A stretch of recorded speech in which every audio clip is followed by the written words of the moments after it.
Shalom Bapak Ibu semua, senang kembali bisa melayani di PSBB Ministry ini kali kedua dan bersyukur Bapak Ibu.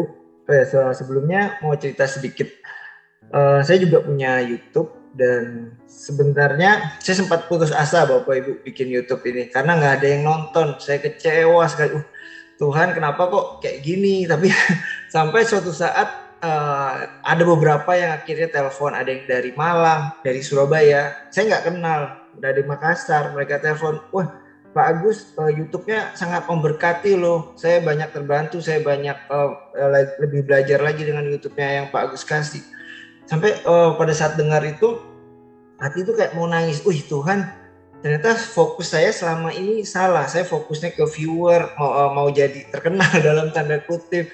Tapi ternyata Tuhan bawa nggak ke situ. Jadi ketika ada orang telepon, ada orang WA, ada orang direct message di Instagram, itu yang bikin saya semangat lagi. Nah, jadi untuk bapak-bapak ibu yang di PSBB Ministry, jangan lihat viewer. Saran saya jangan lihat viewer. Kita fokus saja menyampaikan kabar baik. Kita fokus berkumpul karena saya ingin percaya ketika kita berkumpul, Tuhan ada di sini, mujizat pasti ada dan Tuhanlah sumber jawaban kehidupan kita. Bapak Ibu, saya coba membawakan tema tentang real love, kasih atau cinta sesungguhnya. Nah, sebelum masuk situ, izinkan saya untuk share screen. Oke.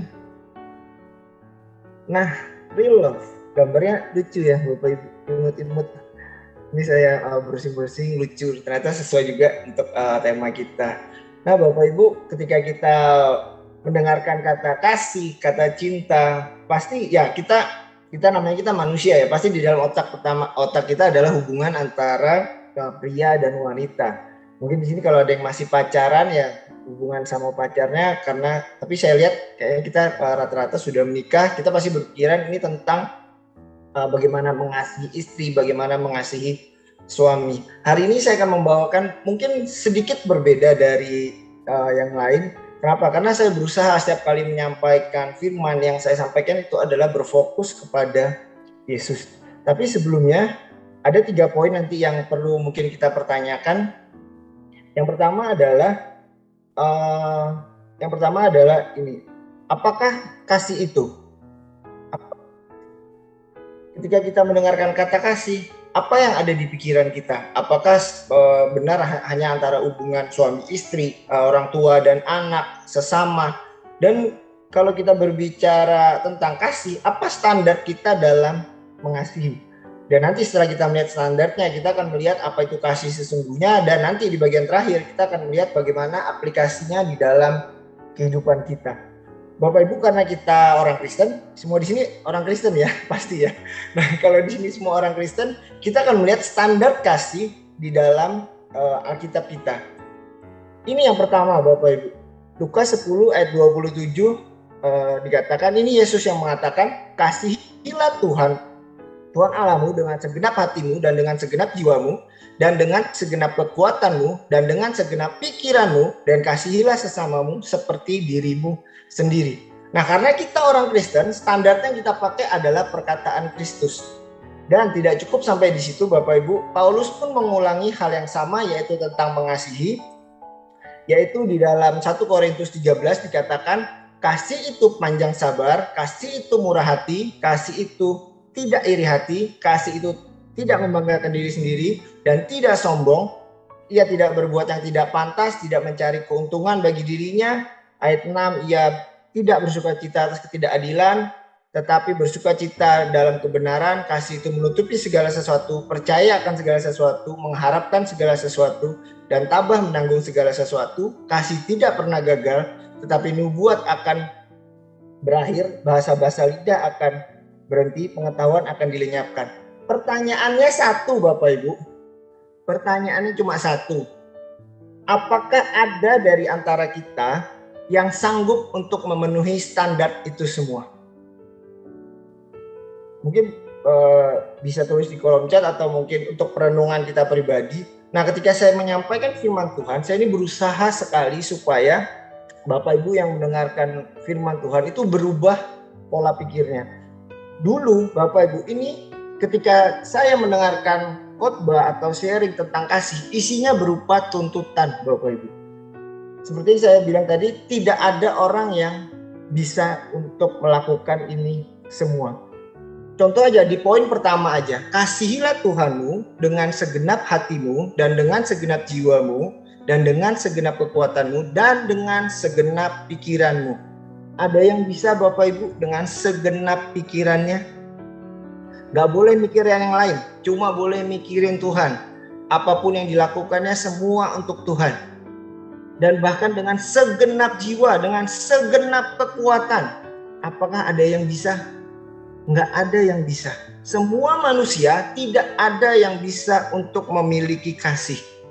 Kemudian poin yang kedua, kasihilah sesamamu sendiri kasihilah sesamamu seperti dirimu sendiri. Ini standar yang sangat tinggi Bapak Ibu. Kita mengasihi sesama sama seperti kita mengasihi diri kita sendiri. Nah, gambarannya seperti ini Bapak Ibu. Kalau Bapak Ibu pakai iPhone, sekarang pakai iPhone 13, iPhone 12, berarti Bapak Ibu harus kasih saya iPhone juga. Kenapa? Karena Bapak Ibu kan memakai iPhone karena mengasihi diri sendiri. Nah, sini perintahnya adalah mengasihi sesama seperti mengasihi diri sendiri. Berarti kalau Bapak Ibu pakai iPhone 13, Bapak Ibu harus kasih saya iPhone 13 juga. Itu perintah Tuhan loh. Nah, jadi Bapak Ibu, di poin pertama kita sudah gagal. Kemudian di poin kedua yang dari Paulus yang mengatakan bahwa dia adalah rasul anugerah dan dia adalah rasul untuk semua bangsa. Paulus mengatakan kalau kamu memiliki kasih, standarnya ini Bapak Ibu. Di poin pertama aja, kasih itu panjang sabar. Saya pribadi Bapak Ibu, di poin pertama nih udah gagal. Apalagi anak saya masih kecil, umur 4-5 tahun, meskipun saya tahu firman, saya mengajar juga di beberapa kelas. Ketika anak berbuat salah, saya bisa nggak sabar loh Bapak Ibu. Artinya apa? Artinya saya dan mungkin Bapak Ibu semua itu gagal. Kita semua gagal dalam kasih Bapak Ibu. Tidak ada seorang pun yang bisa untuk menunjukkan kasih yang sempurna. Jadi solusinya seperti apa? Wah, berarti kita nggak bisa mengasihi dong. Berarti selama ini kita diajarkan sebagai orang Kristen kita harus mengasihi. Kita ini orang Kristen yang penuh kasih. Iya benar Bapak Ibu. Nah, kalau kita mengatakan orang Kristen itu penuh kasih, standarnya adalah seperti ini. Mengasihi Tuhan dengan segenap jiwa, segenap kekuatan, bahkan mengasihi orang lain seperti mengasihi diri sendiri. Dan Paulus ada ngasih beberapa poin di dalam Korintus ini semua. Pertanyaannya kembali lagi Bapak Ibu, apakah ada dari antara kita semua yang bisa melakukan ini semua? Kasih panjang sabar, kasih murah hati, kasih tidak menganggarkan diri sendiri, kasih tidak mudah marah, tidak menendam, tidak bersukacita atas keadilan. Inilah kasih Bapak Ibu. Dan inilah standar yang diberikan Tuhan dan juga Rasul Paulus diberikan kepada jemaat di Korintus. Impossible, tidak ada yang bisa Bapak Ibu. Bahkan saya pun mungkin ada kita atau siapapun, saya yakin semua pasti gagal. Terus kalau kita pasti gagal, ngapain dong ini dikhotbahkan? Tenang Bapak Ibu. Di dalam kehidupan sekarang, yang namanya Injil itu pasti kabar baik. Tuhan datang memberikan kabar baik. Tadi kita sudah bahas ketidakmampuan kita. Saya sudah menjelaskan kepada Bapak Ibu, kita sebagai manusia itu tidak ada yang mampu untuk mempunyai cinta atau kasih yang sejati. Kenapa Bapak Ibu? Karena pada dasarnya kita ini sudah jatuh ke dalam dosa. Dan kemudian karena nature kita ini sudah berdosa, kita untuk berbuat kasih itu nggak bisa. Paulus juga mengatakan, aku ingin melakukan perbuatan baik, tetapi perbuatan daging yang aku lakukan. Kita ini nature sudah berdosa, kita susah untuk berbuat kasih dan kita tidak mungkin memiliki kasih tersebut. Contoh nyatanya kayak gini Bapak Ibu. Ketika kita mendidik anak kita, ketika mereka masih kecil, anak saya umur 5 tahun, pernah dia satu kali berbohong Bapak Ibu. Saya nggak pernah ngajari berbohong, mungkin kita semua juga anak-anak kita nggak pernah ngajari berbohong, tetapi mereka nature-nya mereka bisa berbohong. Atau mungkin dulu kita mungkin yang sekolah, zaman kita SD, SMP, SMA, ada yang perlu ngajarin nyontek. Nggak ada Bapak Ibu. Nyontek itu sudah nature-nya kita. Melakukan hal buruk itu sudah hal alamiah kita. Mungkin dulu kita yang sekolah, dulu masih zaman pakai laci, mungkin lihat di laci, nulis kertas kecil, selipin di baju, dan segala macam. Kita punya berbagai macam cara untuk melakukan hal buruk. Dan itulah manusianya kita Bapak Ibu. Kita nggak bisa mengasihi, kita nggak bisa punya kasih yang sejati. Tetapi kabar baiknya adalah Tuhan itu adalah pusat dalam kehidupan kita. Jadi ketika kita berbicara tentang kasih, jangan lagi fokusnya kepada diri kita. Kenapa? Karena seluruh Alkitab kita di Lukas 24 ayat 27, Yesus mengatakan, lalu dia menjelaskan kepada mereka hal-hal mengenai dirinya yang tertulis di dalam seluruh kitab, dimulai dari kitab Musa dan kitab para nabi. Hari ini saya mengajak Bapak Ibu semua untuk berubah pola pikirnya.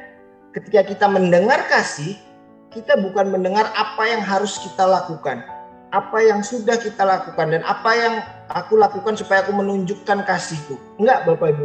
Tetapi ketika kita mendengarkan kata kasih, yang saya mau adalah pola pikir kita dirubah. Kita berfokus kepada Yesus.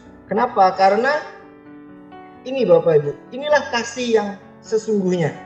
Di dalam 1 Yohanes 4 ayat 8 dikatakan, siapa yang tidak mengasihi, ia tidak mengenal Elohim, karena Elohim, Tuhan adalah kasih. Jadi Bapak Ibu, kalau kita berbicara tentang kasih, kasih itu adalah Tuhan itu sendiri. Nah Bapak Ibu, balik ke standar tadi.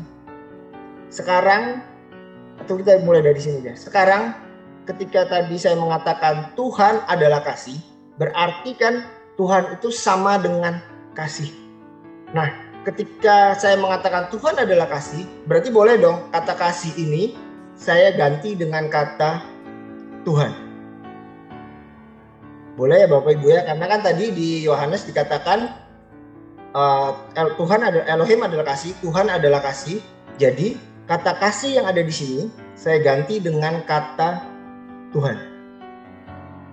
Karena seperti saya bilang, Bible berpusat kepada Yesus, Alkitab berpusat kepada Yesus. Jadi segala tulisan itu berpusat kepada Yesus. Dan kita lihat di sini, ketika kasih kita ganti kata Tuhan, maka kalimat ini menjadi kabar baik bagi kita semua. Kita coba. Tuhan itu panjang sabar dan murah hati. Tuhan tidak iri hati. Tuhan tidak membanggakan diri dan tidak sombong. Tuhan tidak berbuat yang tidak pantas, tidak mencari keuntungan bagi dirinya sendiri, tidak mudah marah dan tidak mendendam. Tuhan tidak bersuka cita karena ketidakadilan, tetapi bersuka cita dalam kebenaran. Tuhan itu menutupi segala sesuatu, percaya akan segala sesuatu, mengharapkan segala sesuatu, dan tabah menanggung segala sesuatu. Tuhan tidak pernah gagal, tapi nubuat akan berakhir, bahasa-bahasa lidah akan berhenti, pengetahuan akan dilenyapkan. Dan di ayat terakhirnya di pasal ini dikatakan yang terakhir tinggal adalah iman, pengharapan, dan kasih. Yang tinggal adalah kasih. Artinya adalah yang tinggal adalah Tuhan. Nah ini Bapak Ibu, ketika kita berbicara tentang kasih, kita harus ingat bahwa kasih itu adalah pribadi Tuhan itu sendiri. Dan yang di sini Yesus pun berkata tentang dirinya sendiri Bapak Ibu. Lalu Yesus menjawab, kasihilah Tuhan. Artinya apa? Dialah sang kasih itu sendiri. Dan dialah yang akan mengasihi dirinya sendiri dengan segenap hatinya, dengan segenap jiwanya, dan dengan segenap kekuatan, dan dengan segenap pikirannya. Inilah kasih itu yang sesungguhnya. Jadi ketika kita mendengar kata kasih, harus yang ada di dalam pikiran kita, kita merubah pola pikir kita, bahwa kita harus ingat kasih itu adalah Yesus itu sendiri. Nah, kemudian karena kita sudah tahu Yesus itu sang kasih itu, apa yang dilakukan Yesus? Di dalam ayat 9 dikatakan, di dalam kasih ini Tuhan telah dinyatakan di dalam kita karena Tuhan telah mengutus putranya yang tunggal supaya kita dapat hidup melalui Dia. Yang namanya kasih itu pasti ada perlu pengorbanan Bapak Ibu. Dan yang tidak kita pungkiri, pengorbanan sejati, pengorbanan yang mungkin sampai hari ini tidak ada yang bisa menggantikannya, yaitu pengorbanan Yesus di kayu salib. Dia rela, Tuhan yang punya segalanya, dia rela menjadi manusia, bahkan tidak cukup menjadi manusia, dia menjadi hamba, bahkan nggak cukup sampai hamba, dia lebih rendah dari hamba. Dia rela disalibkan, rela mati di kayu salib, menanggung segala dosa kita supaya kita bisa hidup melalui dia. Inilah kasih yang sesungguhnya, Bapak Ibu. Inilah kasih yang sebenarnya Tuhan taruh di dalam kehidupan kita. Ketika kita menyadari bahwa Tuhan itu adalah kasih, dan sekarang kasih itu tinggal di dalam kita, maka kita bisa melakukan poin berikutnya, yaitu inilah kasih itu bukan kita yang telah mengasihi Elohim, tetapi dialah yang mengasihi kita dan telah mengutus putranya sebagai pendamaian bagi dosa kita.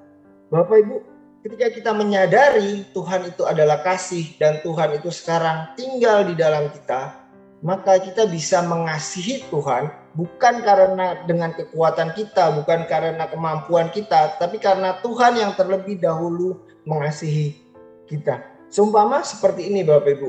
Misalnya suatu saat ada seorang bernama Pak Ali, misalnya bernama Pak Ali. Pak Ali ini melakukan kejahatan, kemudian dia disidang dan sang hakim memutuskan, oh Pak Ali kamu harus menjalani hukuman 10 tahun. Nah kemudian ketika hukuman dijatuhkan, ada seorang datang yang bernama Pak Andi, misalnya Pak Andi bilang kepada hakim, oh hakim bebaskan Pak Ali, biarkan saya yang ditahan selama 10 tahun. Dan akhirnya selesai. Ternyata 10 tahun berlalu, Pak Andi bebas, kemudian Pak Ali bertemu dengan Pak Andi. Pertanyaannya adalah, apakah Pak Ali tidak akan membalas kebaikan Pak Andi tersebut? Pasti kalau manusia normal, manusia yang kalau bahasa kasarnya tahu adat, tahu berterima kasih, pasti Pak Ali akan membalas kebaikan Pak Andi tersebut. Nah sama seperti kita, ketika kita menyadari kita dikasihi Tuhan, Tuhan itulah sang kasih, secara otomatis kita akan membalas kebaikan Tuhan. Dan ini bagian terakhirnya Bapak Ibu, ketika kita menyadari bahwa Tuhan itu adalah, kasih itu adalah Tuhan itu sendiri, Tuhan bersama-sama dengan kita. Dan kita lihat di banyak tulisan Rasul Paulus mengatakan Tuhan itu tinggal di dalam kita Bapak Ibu. Rasul Paulus juga mengatakan kita ini adalah baitnya Tuhan. Dan ketika kita menyadari kita ini adalah bait Tuhan dan roh itu tinggal di dalam kita, maka kita bisa menyadari kasih yang sesungguhnya. Ketika Paulus mengatakan kita ini adalah bait Tuhan, seumpama seperti ini sih Bapak Ibu. Berarti kan otomatis kalau Roh Kudus itu tinggal di dalam kita, berarti bisa dikatakan kita ini adalah rumahnya Tuhan. Nah contoh nyata aja misalnya saya tinggal di suatu rumah, ketika ada genteng saya bocor, apakah rumah itu akan memperbaiki dirinya sendiri? Enggak, pasti yang repot adalah orang yang tinggal di dalamnya. Nah sama Bapak Ibu, ketika kita tidak memiliki kasih, kita tidak tahu bagaimana cara mengasihi, ingatlah Bapak Ibu, di dalam kita itu ada Roh Kudus yang tinggal. Dan dialah yang akan melakukan kasih tersebut. Nah di poin 2 mengatakan kita bisa mengasihi karena sang kasih itu tinggal di dalam kita. Di Paulus mengatakan di Efesus 2 ayat 10, sebab kita adalah buatan Elohim yang telah diciptakan di dalam Kristus Yesus untuk melakukan perbuatan baik yang telah dipersiapkan oleh Elohim sebelumnya agar kita hidup di dalamnya. Jadi Bapak Ibu, kemudian di Filipi 2 ayat 13, sebab Elohimlah yang mengerjakan di dalam kamu baik kemauan maupun kemampuan bertindak untuk menyenangkan Dia. Ketika kita menyadari kasih itu adalah Tuhan dan Tuhan itu tinggal di dalam kita, maka standar mengasihi yang yang Paulus tulis di 1 Korintus ini semua pasti akan bisa kita lakukan. Dan kabar baiknya Bapak Ibu, yang melakukannya bukan kita, tapi karena ada Tuhan yang melakukan. dan ada Roh Kudus yang melakukan di dalam kita. Dan itu sudah ada ketika bahkan sebelum kita mengenal Tuhan, bahkan sebelum kita mengasihi Tuhan. Paulus tadi mencatat itu yang sudah ditentukan sebelumnya. Jadi Bapak Ibu, mungkin untuk kedepannya ketika kita mendengarkan kata kasih, atau mungkin untuk ketika nanti ada tema-tema baru yang disampaikan di PSBB Ministry, semoga nanti temanya kembali berpusat kepada Kristus. Ketika ada tema yang disampaikan, semua berpusat kepada Kristus. Karena hidup kita itu semuanya fokusnya kepada Kristus, Bapak Ibu. Kita ini tidak ada, bahkan bisa dikatakan di surat, saya lupa, hidup kita ini bagaikan uap. Saya, Bapak Ibu, 2 minggu terakhir ini sudah ikut ya ini 2 minggu terakhir ada 3 orang yang meninggal, dan kami di gereja IHS itu melayani. Jadi kami 2 minggu ini ada di rumah duka terus, dan saya menyadari Bapak Ibu, ternyata kehidupan itu cuma sementara. Kehidupan ini cuma sementara, dan ketika yang dimakamkan ini nggak ada, ketika orang ini wafat, yang diingat itu satu, Bapak Ibu. Yang diingat adalah kebaikan-kebaikan yang sudah mereka lakukan. Dan itu ketika saya menyiapkan sharing ini, saya benar-benar teringat ketika saya menyiapkan di akhir pasal ini kan Paulus menuliskan yang tinggal adalah kasih. Dan benar Bapak Ibu, ketika keluarga bercerita tentang riwayat hidup yang meninggal, semua bercerita tentang kebaikannya. Nah sekarang Bapak Ibu, karena kita masih hidup dan saya yakin percaya kita masih punya umur yang panjang, milikilah kasih itu. Milikilah kasih dan lakukan banyak perbuatan baik. Sekali lagi, kita melakukan perbuatan baik bukan untuk mendapatkan berkat, bukan untuk mendapatkan sesuatu. Enggak Bapak Ibu. Segala sesuatu, segala berkat itu sudah ada di dalam kita.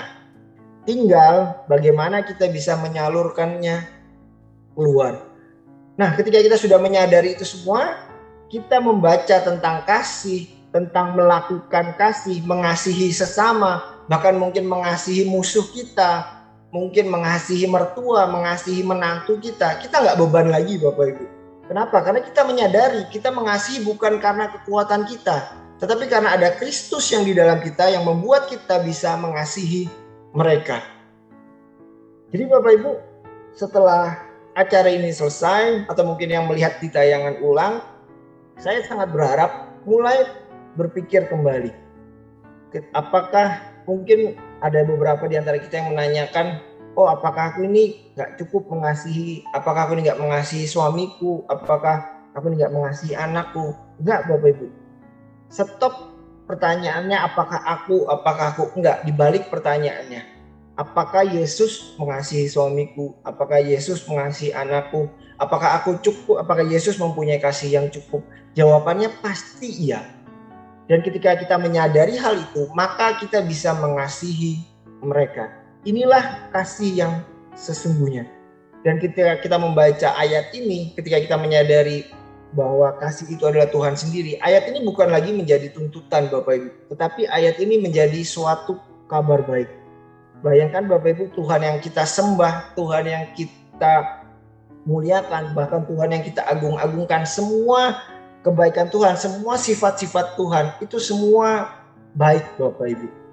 Seperti yang kita lihat di 1 Korintus ini, bayangkan yang punya segalanya, yang punya semesta, punya sifat yang sebaik ini.